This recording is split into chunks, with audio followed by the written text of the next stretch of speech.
Welcome to BhagavatSanga program. This is our Srimad Bhagavatam program where devotees read prayers of pure devotees from Srimad Bhagavatam. Currently, the theme is prayers of Sukhdev Goswami. These are very beautiful prayers. They are from Srimad Bhagavatam, Canto 2, Chapter 4, from verse 12 to 23. Today, we have two amazing devotees, His Grace Kamala Prabhu and Her Grace Sarveshvari Mataji, who will be presenting these verses and sharing their realizations with us. Hare Krishna, Prabhu and Mataji, over to you. Hare Krishna. Hare Krishna. Hare Krishna. Let me share my screen. Mataji.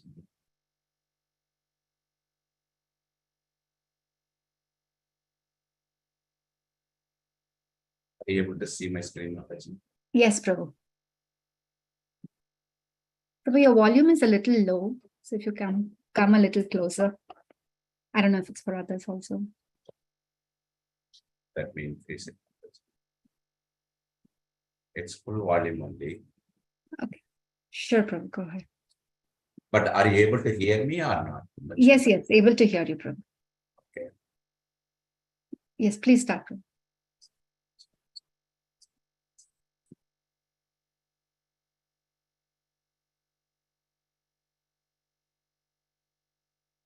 Hare Krishna.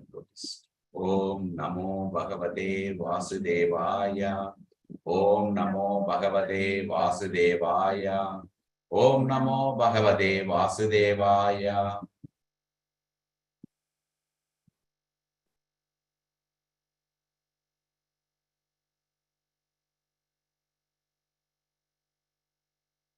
Hare Krishna, everyone. Thank you all for joining this evening. We would like to thank Satyasara Prabhuji, Jai Subhadra Mataji, Veena Mataji, and Prasad Prabhuji for giving us this opportunity. Today we are going to discuss about Srimad Bhagavatam, Canto 2, Chapter 4, some of the verses of Sukadeva Goswami prayers. Sridevi Sarveshvari is going to recite the sloka from Srimad Bhagavatam, Canto 2, Chapter 4, verse 14. Hare Krishna devotees.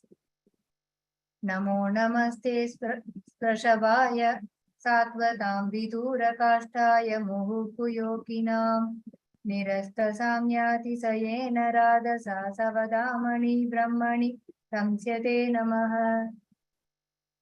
Translation.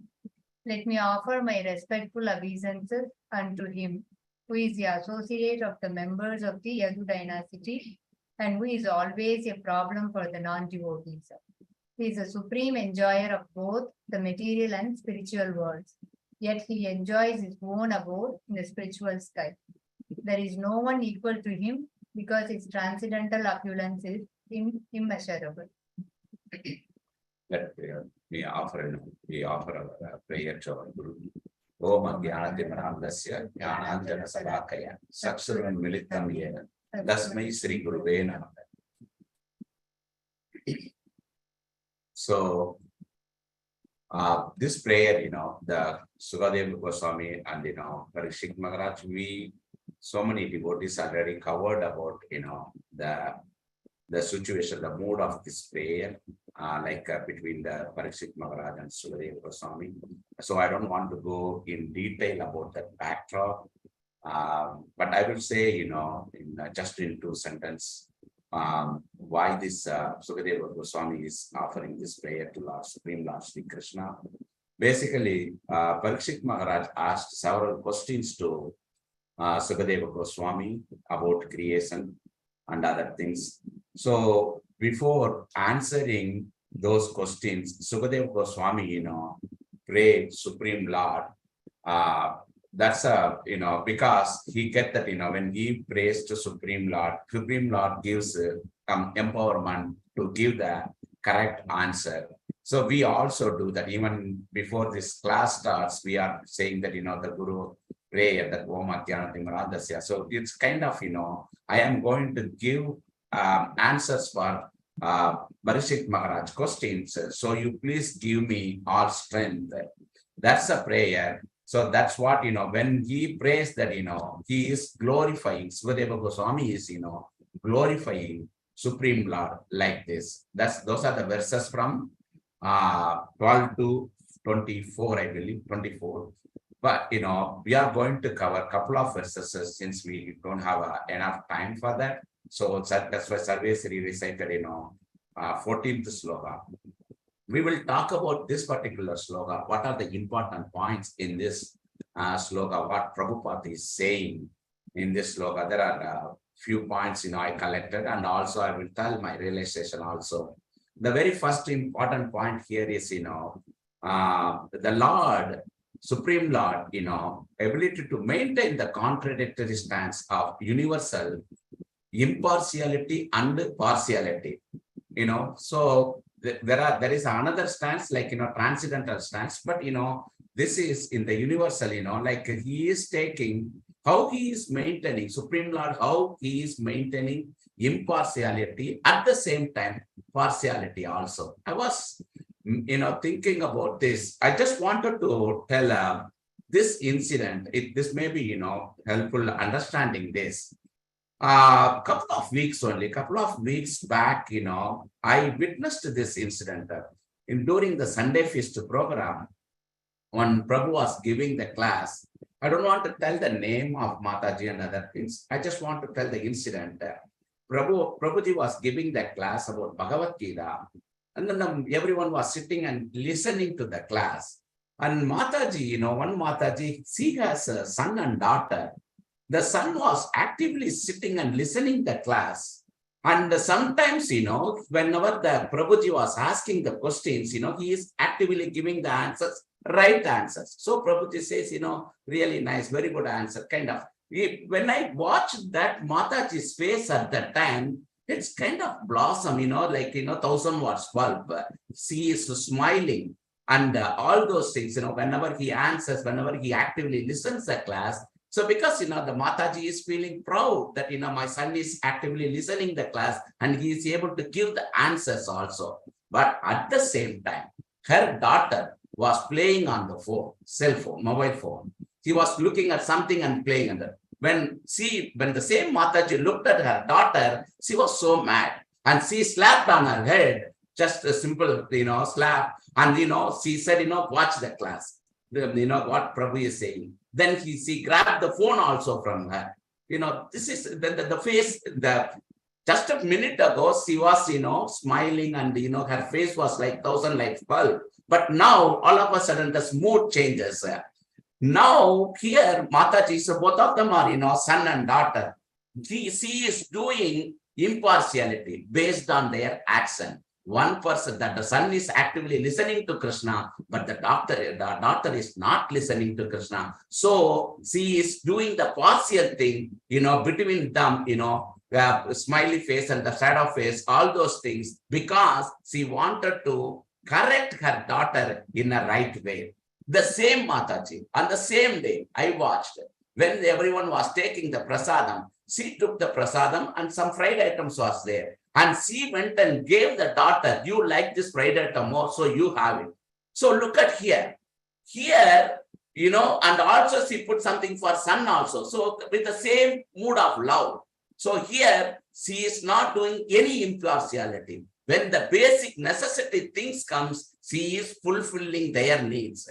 But when their action is different, when one is actively listening to Krishna Katha and the other one is not listening to Krishna Katha, her mood changes. So here she is doing impartial thing when devotional things comes. When she is giving the basic necessity things, she is not doing any partiality. She is, impartially behaving. This is exactly like, Krishna is behaving with us also. Krishna sometimes, if you are actively listening, if you are, whatever the Krishna is saying, whatever you are obediently hearing, to Krishna, give us, like Krishna give the mercy for us. At the same time, if you are not doing non-devotee or something, Krishna is, not, he is not, giving, maybe he is giving the punishment, but to correct the non-devotees to turn this side. That's what, the impartiality and the partiality I understood from this verse.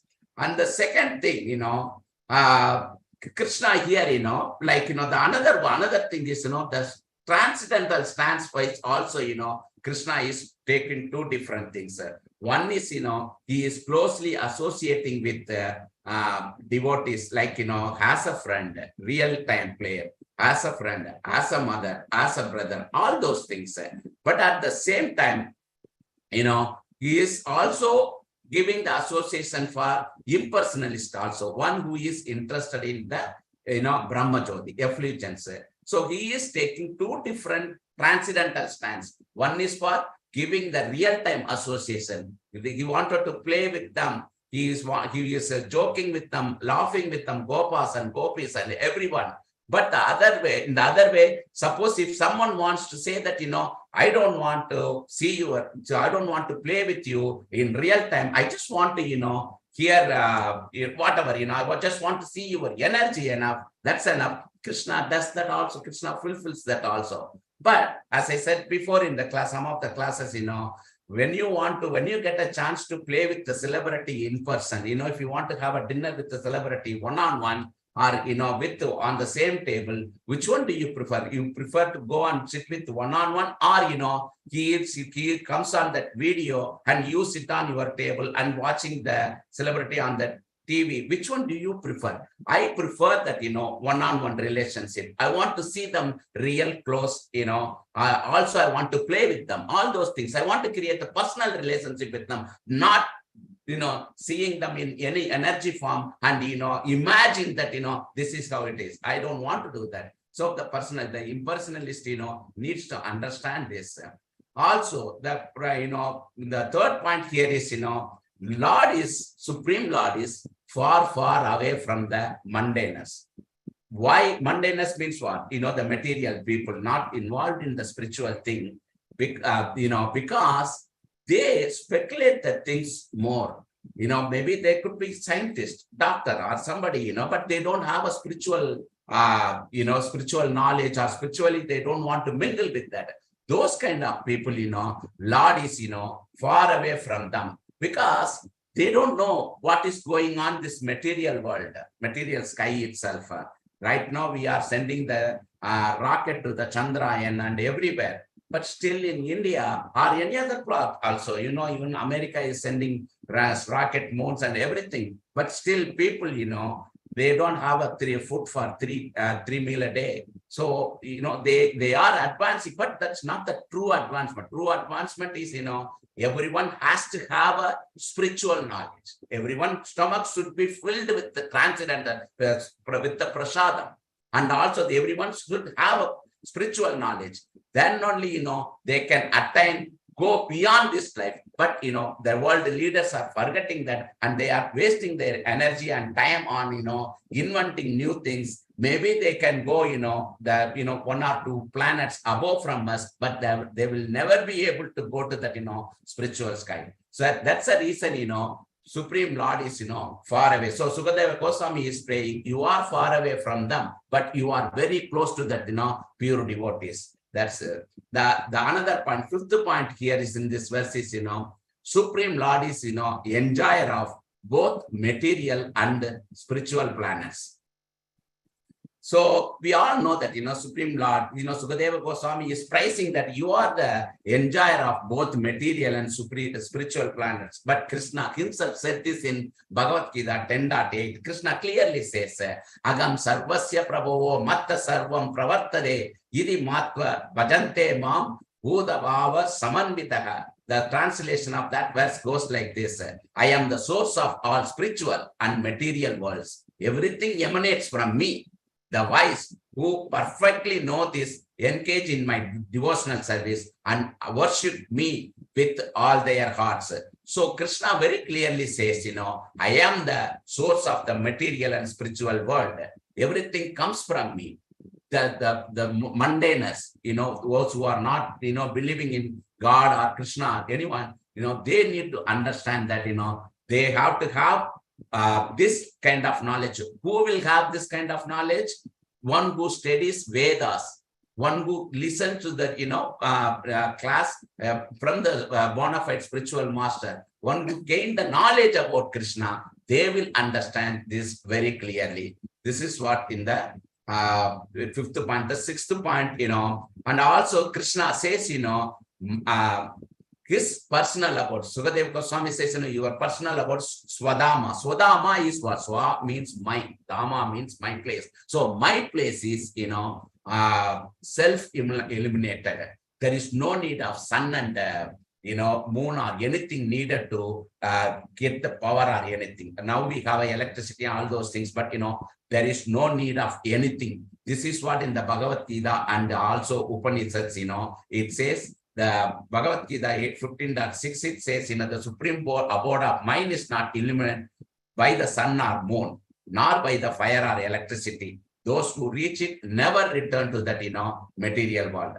And also in the Upanishad says, offers prayer to the Lord. It clearly says, remove this dazzling effulgence so that I can see the reality. So the Upanishad 15th verse clearly says, just, I don't want this, impersonal Brahma Jyoti, just move it so that, I can see you very clearly. So here, Upanishad is, clearly stressing out that, having the personal form of the Lord realization is best realization than, something, the Lord's energy. That's the deepest realization, having the personal form of realization. Then another point, no one is equal to or, no one is equal or above to his transcendental opulences because it is immeasurable.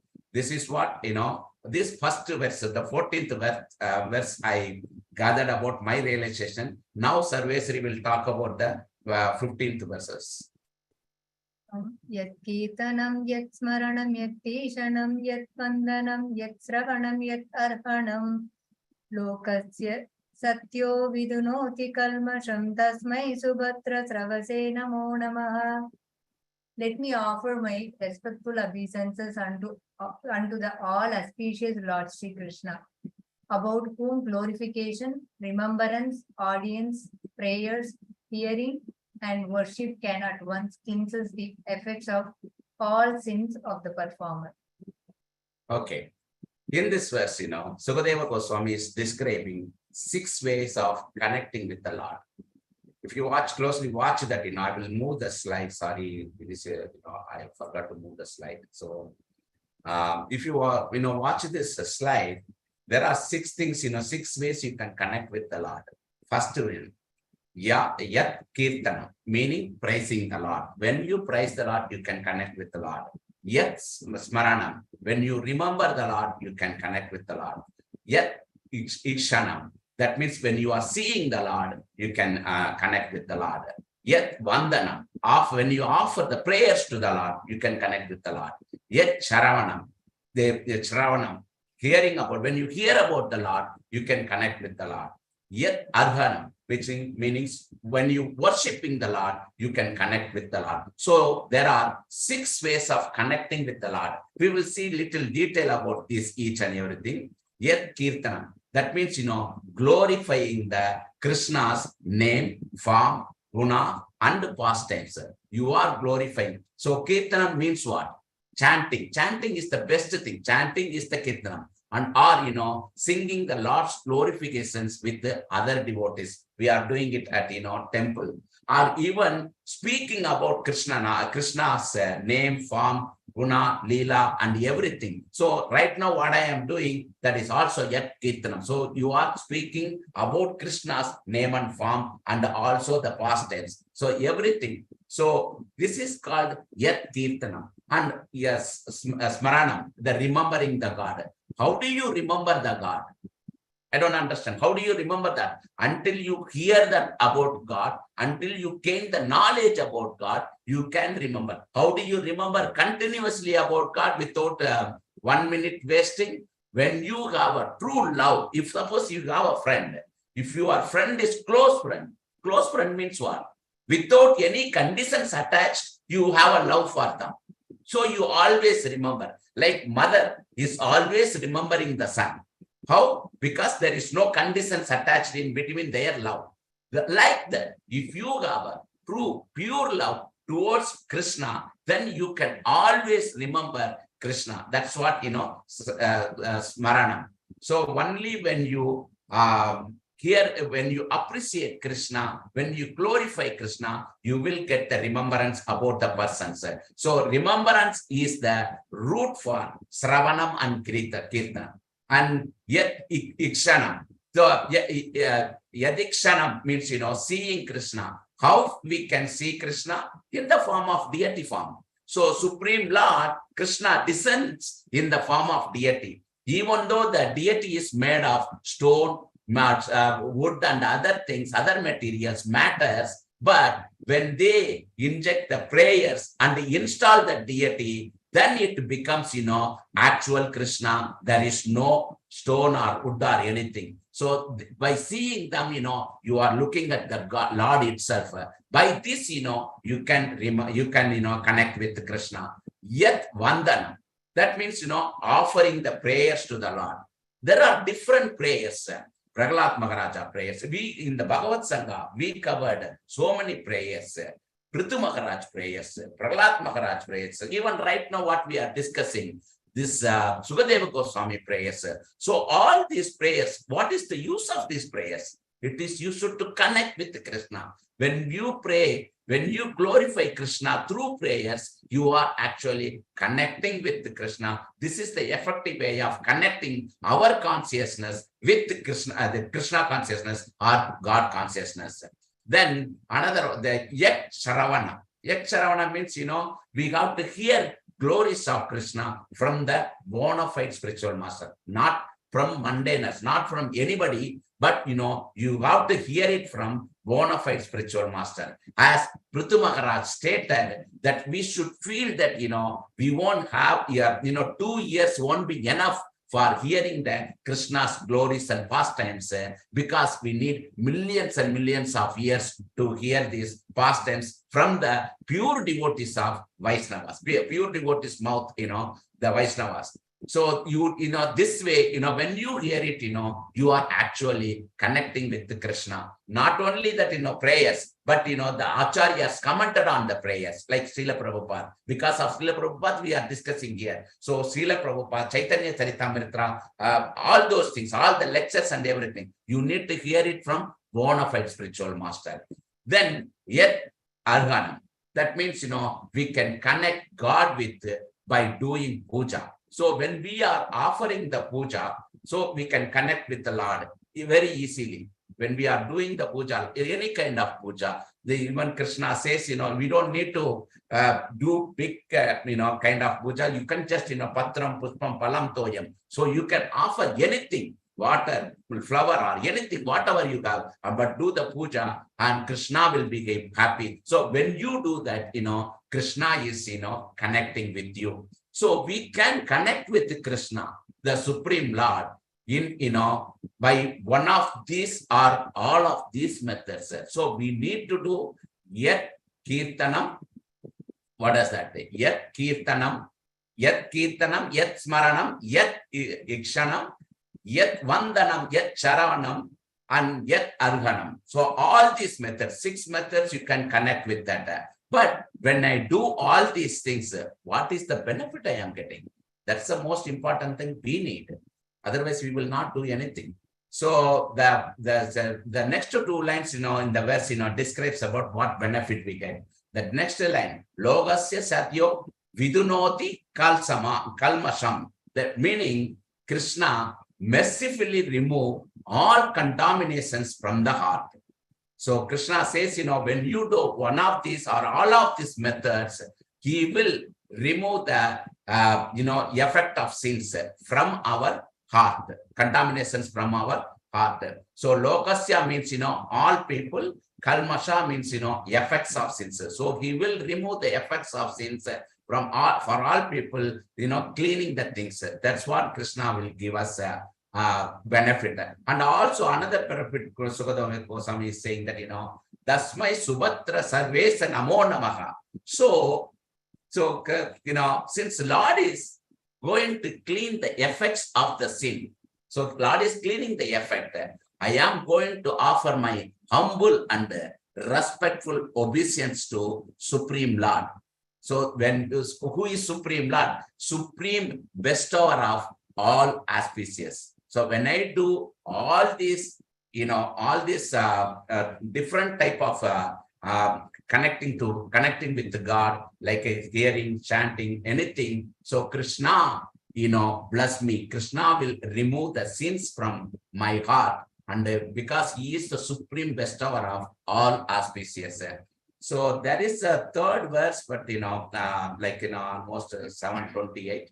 I don't want to. Okay, so Sarveshvari, you want to read the third verse? And maybe, just read the third verse.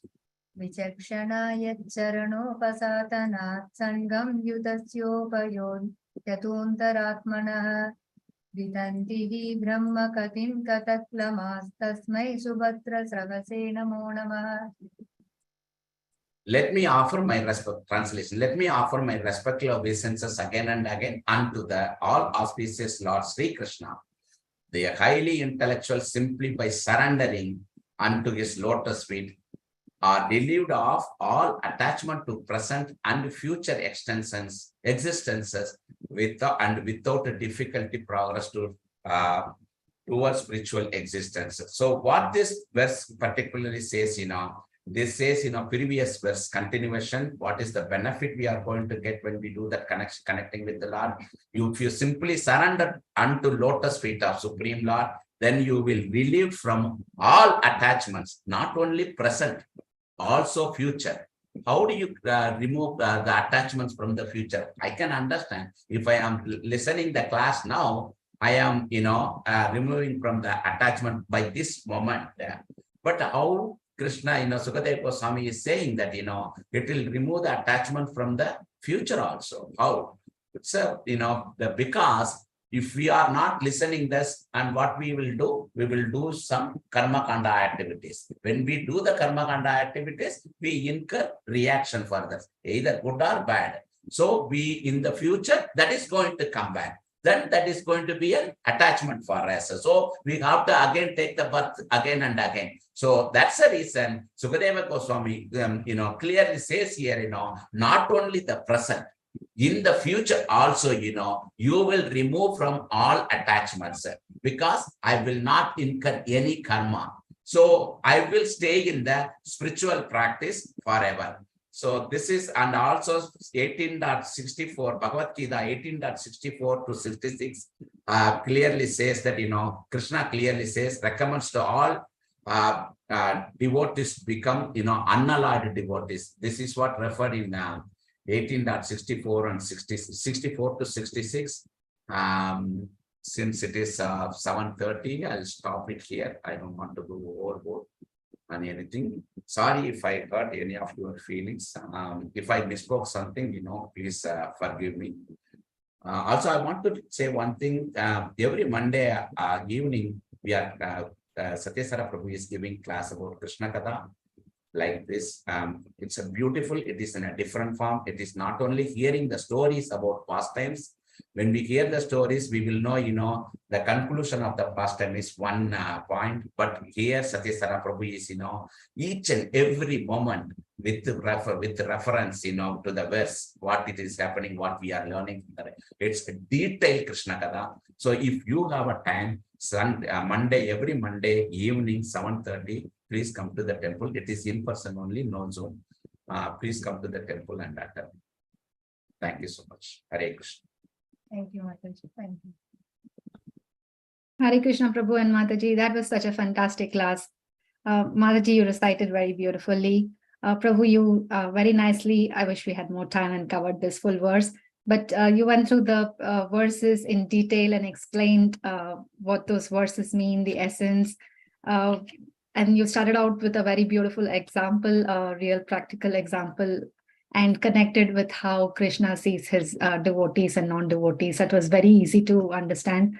And then you nicely explained about the spiritual world and the material world, and how his abode is the best, Krishna's abode. And of course, no one is equal to Krishna. And in the next verse, you nicely explained all the 6 effective methods Sukhdev Goswami has given.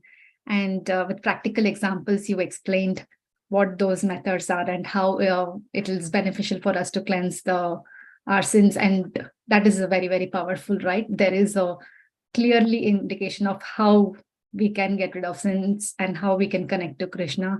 And finally, the conclusion is how to surrender to Krishna. So glorifying Krishna in the first verse, and then how we can connect to Krishna, and then finally the ultimate of surrendering to Krishna.